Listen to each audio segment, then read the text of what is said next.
It was wished that through prayer and/or new ways of psychonautic residence via entheogens, yoga, or other contemplative and shamanic practices, we would form a cohesive coalition of well-meaning, conscious beings coming together to produce a great healing.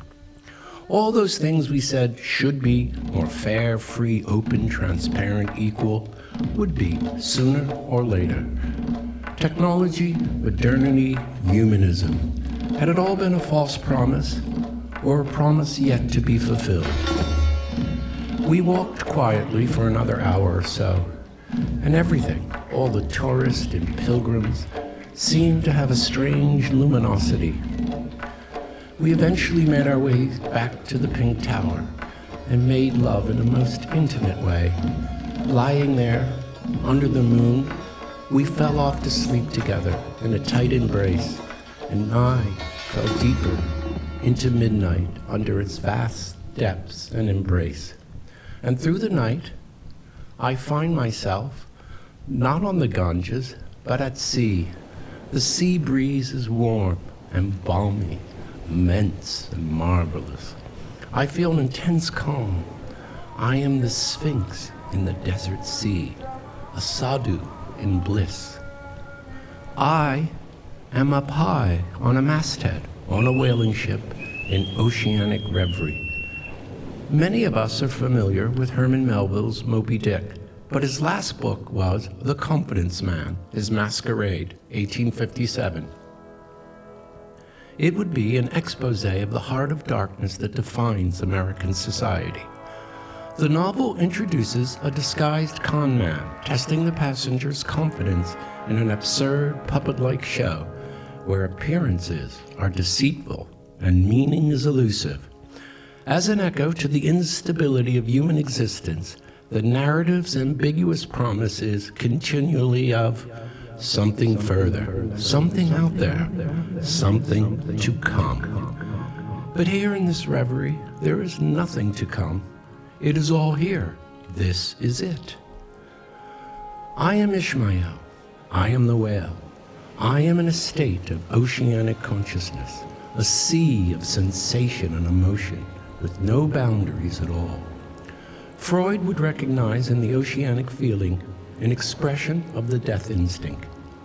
For the good doctor, the dissolution of the self, the ego, is a death wish, but not in the sense of a death that with it brings new life.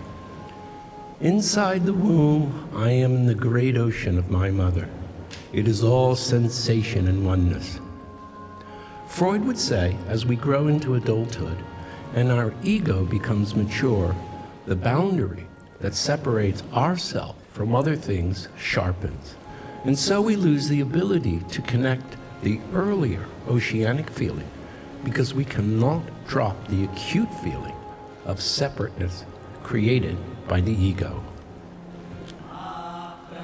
And so we look to the shaman to get out of being stuck in two-ness, as it were. The seas swell, and I am continuous with the mind of the universe. Yes, I am that I am.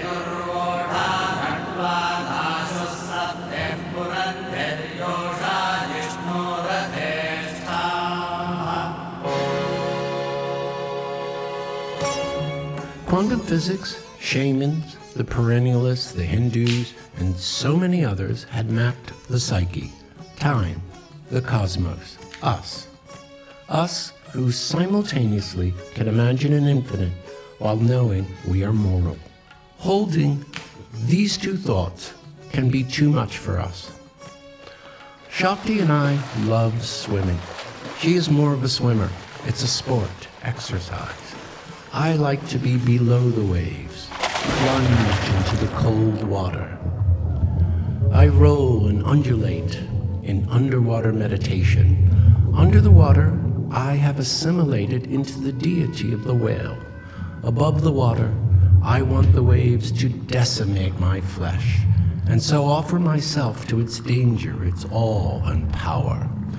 In the turbulent ocean, I am the threshold between the personal and collective unconscious.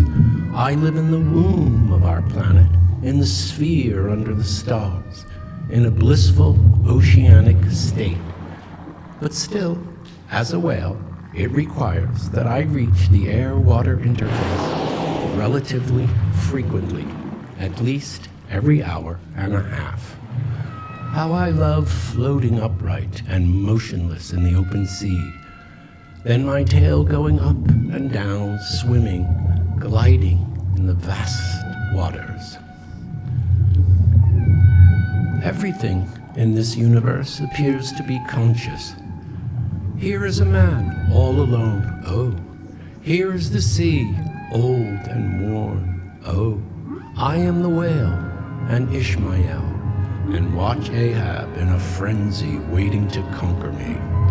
Ah, Ahab's focused determination to destroy Moby Dick, to destroy God and nature that he felt had abandoned him.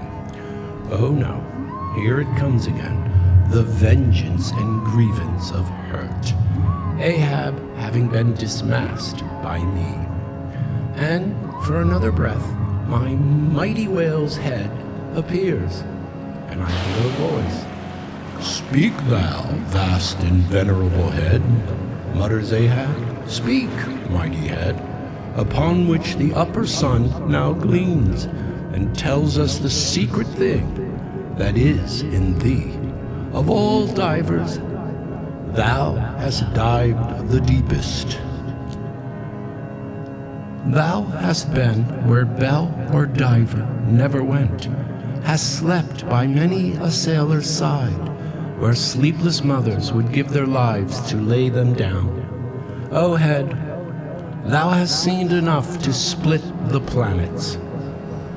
And so speak I did, through the days and nights, me and Ahab, entangled in the whale, and through night and day and in and out of weeks and years, I flex my tail up and down and change direction with my flippers, going in and out of the variable seas of the one mind.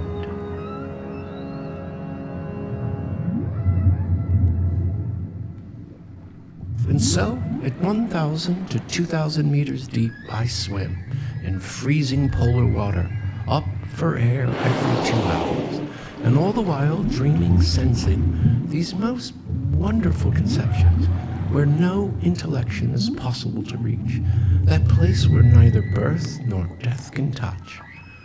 The seat of consciousness, it is said, is not in the psyche. It is beyond the psyche. But the psyche shares in it definitely. Our minds can intuit the mind at large, the doors of perception open, and everything will appear to us as it is infinitely. All is in all is each. Now I, not I, Ishmael, me, Mopi, Ahab, your narrator, the whale inside whale is spit out the spout and out and about, soon swimming amongst the coral.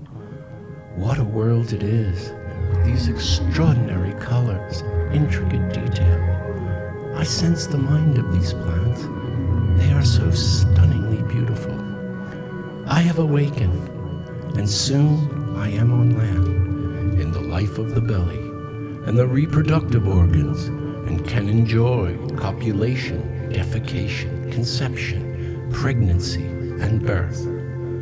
We are all pregnant at birth in this life. Our souls are here to deliver us to ourselves.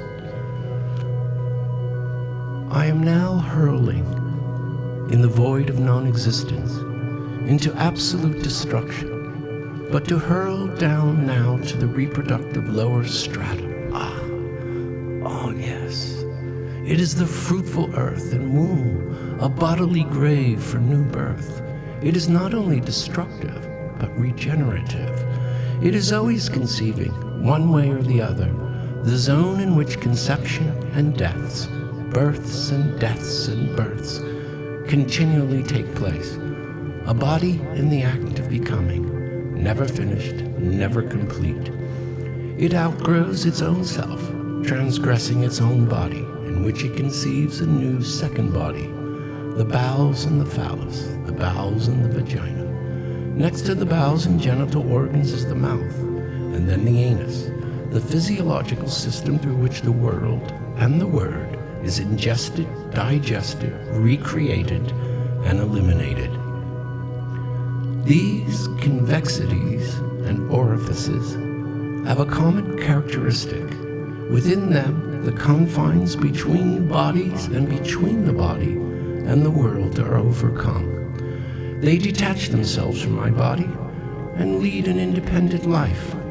I am a communal body everywhere in the process of dismembering, distributing, and remembering myself. The mind is a tool of the human body and does not really exist, because it is just an expression of energy created by the conscious part of our soul, our awareness. I had gone on the monk's pilgrimage and come to all these questions that are their own answer. I go for a swim. I want to go back to the cool waters. I've already been a boy and a girl and a bush and a bird and a fiery fish from the sea. I float, and the cool softness of the water starts getting warmer, warmer and warmer yet, and soon all the wondrous colors seem to bleach hotter and whiter, and soon I am in a fiery hell like Venus, rocks without atmosphere. I desperately need to come up for air. I am a mute fish, a scaly fish broiling, gasping. I see a glacier float by in a profuse sweat. The whale line, often magical, can turn out to be a hangman's noose, and so it was. I am weeping, sweating, a white light bulb gone dim. Like Ishmael, I am floating now on the hot coals of the sea, in my coffin, my life buoy.